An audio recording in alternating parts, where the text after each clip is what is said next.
اپنا آپ ہی دیکھتے رہتے تھے.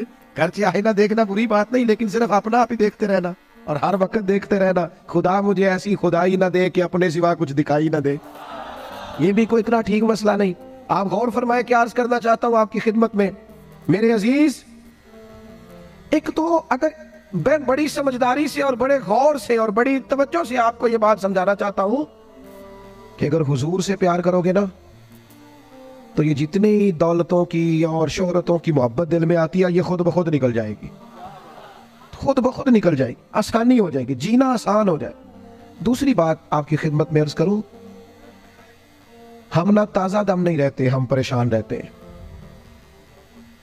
ہم بور ہوتے ہیں, ہماری طبیعتیں بعض اوقات جلد بازی کرتی ہیں, ہم بعض اوقات الجھ جاتے ہیں, قرار تلاش کرتے ہیں. اس قرار کو تلاش کرنے کے لیے پھر بعض لوگ الٹی سیدھی موویز دیکھتے ہیں. بعض لوگوں کا خیال ہے کہ شاید میں کوئی لطیفہ سنوں گا تو معاملہ ٹھیک ہو, پھر اس کا نتیجہ بھی نکلا ہے لطیفے سننے کا. اب لطیفے سنانا بھی اتنا بڑا کام ہو گیا ہے کہ مولوی ہے پگڑی داڑھی والا, لیکن اس کے نام کے نیچے لکھا فنی مولوی. خدا کے بندے, یہ سنجیدہ اسٹیج ہے, دیندار لوگوں کا کرنے کا کام ہے, آپ کیا کر رہے ہیں؟ مولوی بھی فنی ہوتا ہے, 6 معنی دار ہے کہ ہمارا مزاج تھا ہر چیز شغل میلہ, ہر چیز ہنسنا الجھنا. میرے عزیز, ہم چونکہ سکون چاہتے تھے, کچھ نے ادھر ادھر کی مووی دیکھ لی, کچھ نے ہنس لیا, کچھ سیر کو چلے گئے, کچھ کا خیال تھا کھانے کھا لیں گے تو سکون آ جائے گا. یاد رکھنا, ان چیزوں میں سکون نہیں ہے, ان میں تو آپ الجھتے جائیں گے. مزید تو سکون کہاں ہے, قرار کہاں ہے؟ آپ کبھی صحابہ کی زندگیاں دیکھیں نا, حالات جس طرح کے بھی تھے نا, ان کو جو سکون ملتا تھا وہ رخ مصطفیٰ سے ملتا تھا. ان کی طبیعت پوری لگ گئی تھی کہ حضور علیہ السلام کی جو یادیں ہیں وہ دل کو تازہ کرتی.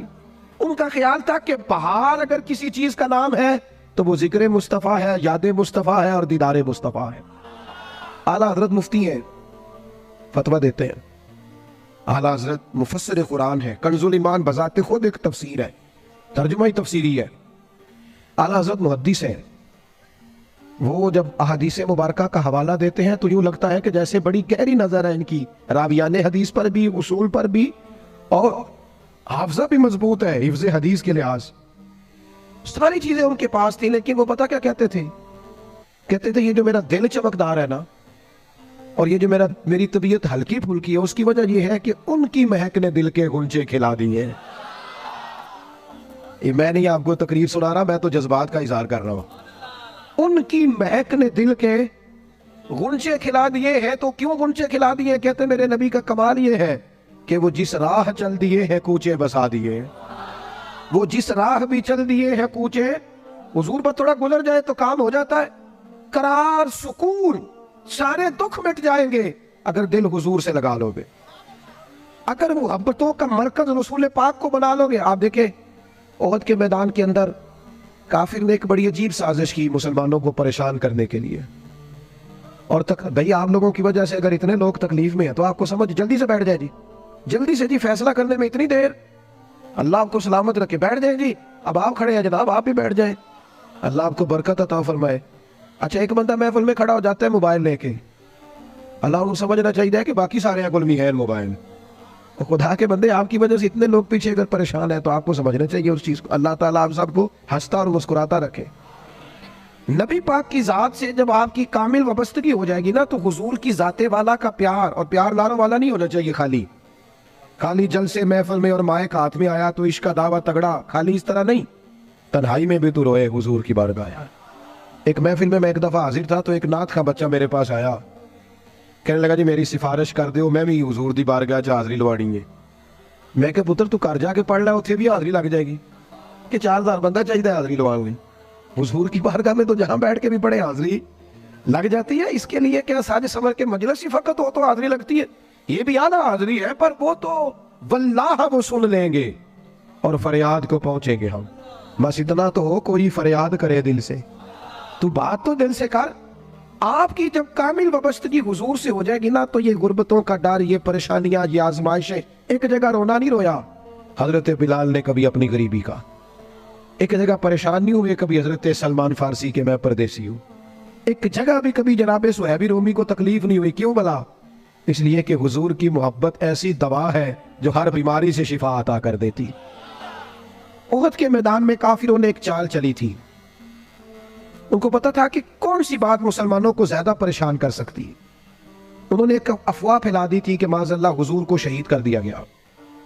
اس کی وجہ سے شدید پریشان ہوئے صحابہ، اور جنگ کے جو نتائج برعکس آئے اس کی بڑی وجہ یہ افواہ بھی بنی۔ اب صحابہ بڑے پریشان تھے، حضور شہید ہو گئے۔ کچھ لوگ نا میدان احد سے جب واپس آ رہے تھے نا جنگ ختم ہونے کے بعد، ایک خاتون جا رہی تھی میدان جنگ کی جانب۔ عورتیں اپنے مزاج کے لحاظ سے کمزور ہوتی ہیں قلبی طور پر، اور بڑی خوبصورت بات لکھی ہے علماء نے، کہتے ہیں عورت کے دل میں درد زیادہ ہوتا ہے نا، پیار زیادہ ہوتا ہے، اور یہ جو وہ کمزور واقعہ ہوئی ہے اسے عیب نہ سمجھو۔ اسی لیے تو اللہ نے بچے کو پالنے کا ذمہ اس کا لگایا ہے کہ وہ شفقت زیادہ رکھتی ہے، محبت زیادہ رکھتی ہے، درد دل زیادہ رکھتی، اس لیے جس درد سے وہ بچے کو پال لیتی ہے نا۔ میرا بیٹا ایک دن گھر میں کچھ پکا ہوا تھا، اس کی اماں کہنے لگی کھانا کھاؤ، کہتا ہے میں نہیں کھانا۔ وہ اماں کہتی میں بڑا زور لایا، بڑی محنت کی تھی، بڑی گرمی چ پکایا، آج ہی کھانا پڑا ہے۔ کہنے لگا میں نہیں کھانا، میں آرام سے کھانا کھا رہا ہوں۔ اب وہ ماں بیٹا بحث کر رہے ہیں، تھوڑی دیر گزر گئی تو مینوں کہتی تسی کیوں نہیں بول دے؟ میں کہا مینوں پتا ہے کنے جتنا ہے، تھوڑی دیر بعد کھلو جاؤ، مینوں پتا ہے کنے جتنا ہے۔ وہ بچہ اٹھ کے اندر چلا گیا، کہنے لگا میں نہیں کھانا، تسی کھاؤ۔ وہ پھر 5 منٹ لگے تو وہ پکانا شروع کرتا جو بچہ کہہ رہے ہیں۔ تو میں کہا میں نے تو پتہ ہے نا نتیجہ کی ہے، تو اس بحث میں جانے کی ضرورت ہے؟ اس لیے کہ ماں اولاد کے سامنے ہمیشہ ہی ہار جاتی ہے، وہ اولاد کے سامنے جیت سکتی وہ نہیں جیت سکتی نا۔ شفقت ایسی ہے، عورتیں مزاج کے لحاظ سے اللہ تعالیٰ نے نرمی دی ہوتی، اس کو عیب نہ جانا جائے، یہ اللہ تعالیٰ نے ودیت کی ہے چیز۔ تو خاتون جا رہی ہے میدان احد کی جانب، وہاں سے صحابہ آ رہے، تو خاتون پوچھتی ہے صحابہ سے حضور کا کیا حال ہے؟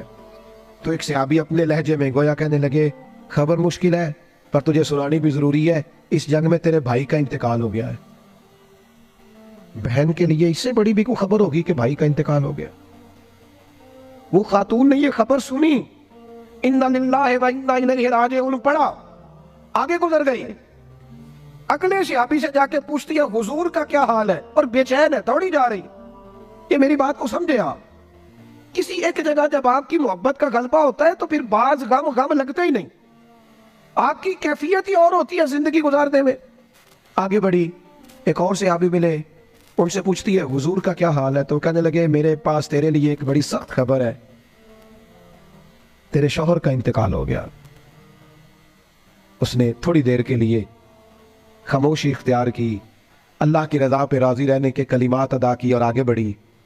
ایک اور شخص سے سوال، یہ ذرا سوچتے جانا، یہ خبریں اگر اچانک ملے، بھائی چلا گیا ہے، باپ چلا گیا ہے، اس کو سوچنا، اپنے اوپر طاری کرنا، خدا نہ کرے ایسا ہو، پر جب خبر ملے تو کیفیات کیا ہوتی ہیں۔ وہ خاتون آگے بڑھی تو ایک شخص اور ملا، پوچھتی ہے ذرا بتاؤ نا حضور کا کیا حال ہے؟ تو کہنے لگے میرے پاس تیرے لیے خبر ہے کہ تیرے والد بھی اس جنگ میں شہید ہو گئے۔ بیٹیوں کا تو میکا ہی باپ سے ہوتا ہے، ماں سے ہوتا ہے، والد چلے گئے۔ تھوڑی دیر کے لیے گردن جھکی، کلمات ادا کی، اور پھر پوچھتی ہے صحابی سے والد چلے گئے، بھائی چلے گئے، شوہر چلے گئے، مجھے بتاؤ کہ میرے نبی پاک کا کیا حال ہے؟ وہ صحابی کہنے لگے الحمدللہ میں زیارت کر کے آیا ہوں، رسول پاک بالکل ٹھیک ہے۔